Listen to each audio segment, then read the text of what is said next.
Hi friends, எல்லாரும் எப்படி இருக்கீங்க? எல்லாரும் நல்லா இருக்கணும்னு ஆண்டவனை ப்ரே பண்ணிக்கிறேன். இன்னைக்கு வந்து நமக்கு லஞ்ச் மெனு வந்து என்னன்னு பார்த்தீங்கன்னா, கேஸ் ப்ராப்ளம்லாம் இருக்கிறதுனால நிறையலாம் சமைக்கிறது கிடையாது. சாதம் மட்டும்தான். சாதம் வடிச்சிட்டு மீன் குழம்புக்கு தேவையானதெல்லாம் ரெடி கூட்டி கொதிக்க ஆரம்பிச்சிச்சு. ஆனால் மீன் வந்து க்ளீன் பண்ணல. எங்கள் ஹஸ்பண்ட் தான் க்ளீன் பண்ணுவார். அதனால் அவர் வந்து பண்ணுவாருன்னால நானும் வெயிட் பண்ணேன். ஆனால் அவருக்கு வந்து கடையில் இன்னைக்கு மாஸ்டர் வந்திருந்ததுனால கடையில் கொஞ்சம் டைட்டாக வேலை போயிட்டு இருந்ததுனால அவரால் வரவே முடியல. காலையிலேயே சொல்லிட்டாரு, நீ தான் க்ளீன் பண்ணிக்கணும் அப்படின்னு சொல்லிட்டு. என்னால் முடியாது, நானும் பிடிவாதமாக உட்காந்துட்டு இருந்தேன். ஆனால் அவரால் வரவே முடியல.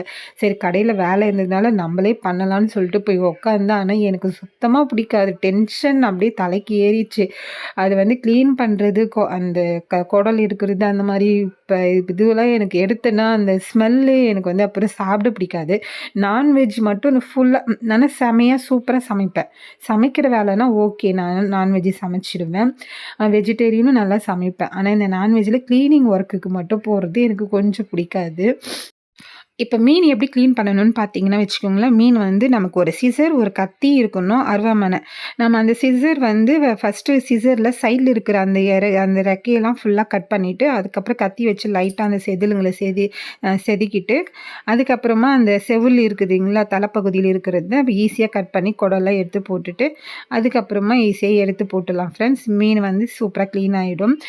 என்னை வந்து சண்டை போட்டு அப்புறம் வந்து அவரே க்ளீன் பண்ண வந்துட்டார்.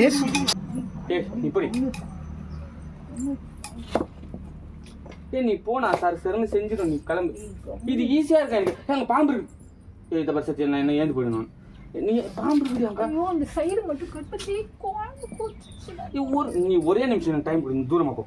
ஒரு நிமிஷம் தான் எனக்கு டைம். சத்யா, நீ கிளம்பணும். நீ எனக்கு கொஞ்சம் ஃப்ரீயா விட்டா நான் டக்குன்னு செஞ்சிடும். நீ போ சத்யா, ஏந்து. இப்போ அதெல்லாம் செய்யணும்ல. ஏந்து, நான் பார்த்துட்டேன். அவள் தான் ஒரு 2 minutes தான் இதெல்லாம் எனக்கு ஒர்க்கு. நீ கிளம்பு. இதில் அவ்வளோ பீரியட்லாம் நிறைய இருக்காது. நான் ஹெல்ப் பண்ணுறேன், டைம் ஆயிடுச்சுன்றதுனால ஹெல்ப் பண்ணுறேன்னு சொன்னேன். ஆனால் அவர் வேண்டாம் வேண்டான்னு சொல்லிட்டு நானே பண்ணிக்கிறேன்னு பண்ண ஆரம்பிச்சிட்டாரு.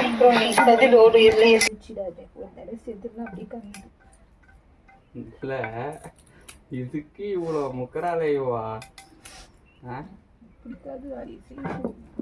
நான் என்ன பண்ணுறது இல்லையம்மா? நான் எத்தனை இடம் தாண்டி ஆடுறது. நான் வந்து பார்த்தல போயிட்டு இன்னைக்கு ஏற்றிட்டேன். இல்லைன்னா தான் வருவாங்க. ஐயோ, இப்படி ஏந்துருடே, வம்பு பண்ணின்னு போடு போடு. இப்படி ஏந்து வாடிது. அது இந்த பூச்சி நீ தயவு செஞ்சு இப்படி ஏந்து வந்துடு சத்யா. தேவையில்லாத பண்ணின்னு இருக்காது. புதுப்பாக்கத்தில் கடைக்கு அதான் தெரியாது. நான் இன்னைக்கு ஏற்றிட்டேன். ரைஸ் 120 ரூபா போட்டேன். சீட்டு ஓட்டு கருத்தூரில் 1/2 130 ரூபா. சில்லி சிக்கன் 140 ரூபா. அவன் ஓனர்கிட்ட ஃபோன் பண்ணி கேட்டேன். இப்போ அதனால ஏற்றிட்டேன். நான் ஒரு 120 ரூபா. அங்கே போனால் நீங்கள் இப்போ நீ முனியாண்டி விலாஸ் போய் இன்னைக்கு ஒரு நாள் ஏறிங்கன்னா போட்டி மற்றெல்லாம் கேட்டு பாரு.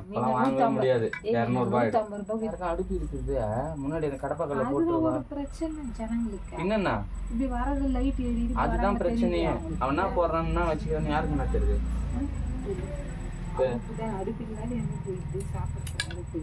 தெரியவே இல்லை. கேட்குறான். என்ன சூப்பர் மார்க்கெட்டில் கேட்குறான். அவன் கடையை போகிறது இல்லையே. கடையை மூடி வச்சுக்கிறேன். நேரம் சோலை கடை தான் போகிறேன்னாடாண்ணே. இல்லை, எப்போ பாரு அந்த கல் தான் முன்னாடி இருக்குது. கடையே தெரியலையே அப்படின்னா. தெரியல, பார்வைக்கு தெரியல. என்ன வந்து கேட்க போனோம். உனக்கு மட்டும் எப்படி சிலிண்டர் கிடைக்குது? வந்துச்சு. 2000 ரூபாய்க்கு வாங்கினேன். ஃப்ரெண்டுக்கிட்ட போயிட்டு சிலிண்டர் வாங்கினேன். நான் கோச்சிக்கிட்டே மீன் க்ளீன் பண்ணாலும் அவர் வந்து வம்படியாக இல்லை நான் பண்ணிக்கிறேன் நீ எழுந்து போன்னு சொல்லிட்டு அவர் வந்து க்ளீன் பண்ண ஆரம்பிச்சு அப்படியே கொஞ்சம் கடையை பற்றியும் அதுக்கப்புறம் என்னையே கொஞ்சம் நக்கல் வச்சார். இதை செய்யறதுக்கு இவ்வளோ அழுகுறி அப்படின்னு சொல்லிட்டு அந்த வேலை கடைசியாக அவர் பண்ணுறதுக்குள்ளே மீன் க்ளீன் பண்ணி எடுத்துன்னு வரத்துக்குள்ளே வந்து வாஷிங் மிஷினில் போட்ட துணியும் வந்து எடுத்து காய போட்டலான்னு சொல்லிட்டு வந்துட்டேன் ஃப்ரெண்ட்ஸ். அந்த கை பாருங்களேன், 3 தடவை சோப்பு போட்டு கழுவுன பிறகு தான் அந்த நீச்சி ஸ்மெல்லே போகுது ஃப்ரெண்ட்ஸ். அதனால தான் அதுக்கிட்ட எனக்கு போகிறதுக்கே கொஞ்சம் பிடிக்காது. வெயில் செம்மையாக வந்துச்சுங்க ஃப்ரெண்ட்ஸ். இப்போவே சம்மர் சீசன் மாதிரி வெயில் ஸ்டார்ட் ஆகிடுச்சு. ஆனால் நைட்டு மழை வந்தது. எப்பவுமே சித்திரையில் தான் வெயில் வந்து காயும், கோடை மழை வரும்னு சொல்லுவாங்க. ஆனால் நேற்று வந்து எங்கள் பக்கம் பங்குனிலேயே வந்துச்சு, மழை வந்தது. நல்லா மீன் குழம்பு கொதிச்சிருந்தாலும் எப்பவுமே மீன் வந்து நம்ம அலசி எடுத்துகிட்டு வந்தோம்னா அது கொஞ்சம் நேரம் வந்து வடிகட்டி தண்ணி இருத்து போடணும். ஆனால் இப்போ டைம் ஆயிட்டதுனால நான் வந்து அப்படியே கொஞ்சம் தண்ணி எடுத்து போட்டுட்டேன். ஏன்னா அந்த மீனில் இருக்கிற தண்ணியெலாம் இறங்குச்சின்னா நல்லா இருக்காது, தண்ணி ஆகிடும்னு எங்கள் அம்மா திட்டுவாங்க.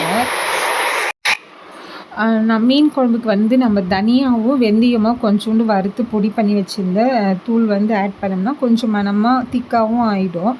அதனால் லைட்டாக தான் போட்டேன் ஃப்ரெண்ட்ஸ். நான் மீன் குழம்பு வந்து சூப்பராக ரெடி ஆகிடுச்சு. லட்சுமி ரெடியாக இருக்கிறார் லட்சுமி. எங்கள் பெட்டுக்கு வந்து மீன் குழம்புனா ரொம்பவே பிடிக்கும். எப்போன்னு காத்துன்னு இருந்தாங்க, வெயிட் பண்ணிட்டு இருந்தாங்க. அவங்களுக்கு ஃபஸ்ட்டு போட்டுட்டேன், சாப்பாடு கொடுத்துட்டேன். அவங்களும் சாப்பிட்டாங்க. அதுக்கப்புறம் தான் நாங்கள் வீட்டில் இருக்கிறவங்களே சாப்பிட்றதுக்கு ஆரம்பித்தோம் ஃப்ரெண்ட்ஸ். மீன் குழம்பு, ஒயிட் ரைஸ் மட்டும்தான் நம்ம வீட்டில் இன்றைக்கி சாப்பாடு. எல்லோரும் வாங்க சாப்பிட்லாம் ஃப்ரெண்ட்ஸ். இந்த வீடியோ உங்களுக்கு பிடிச்சிருந்தால் லைக் பண்ணுங்கள், ஷேர் பண்ணுங்கள், மறக்காமல் நம்ம சேனலை சப்ஸ்கிரைப் பண்ணுங்கள் ஃப்ரெண்ட்ஸ். நெய்மத்தி மீன் வந்து எப்பவுமே வந்து ஹெல்த்துக்கு ரொம்பவே நல்லது சொல்லுவாங்க. இது மீனுனாவே எல்லாமே ஒமேகா 3 இருக்கும். ஆனால் நெய்மத்தி மீன் வந்து இன்னமும் ரொம்பவே நல்லது அப்படின்னு சொல்லுவாங்க. அதனால் நெய்மத்தி மீன் கிடைச்சா எல்லாருமே வாங்கி சாப்பிடுங்க ஃப்ரெண்ட்ஸ். நெக்ஸ்ட் வீடியோவில் பார்க்கலாம். Bye data.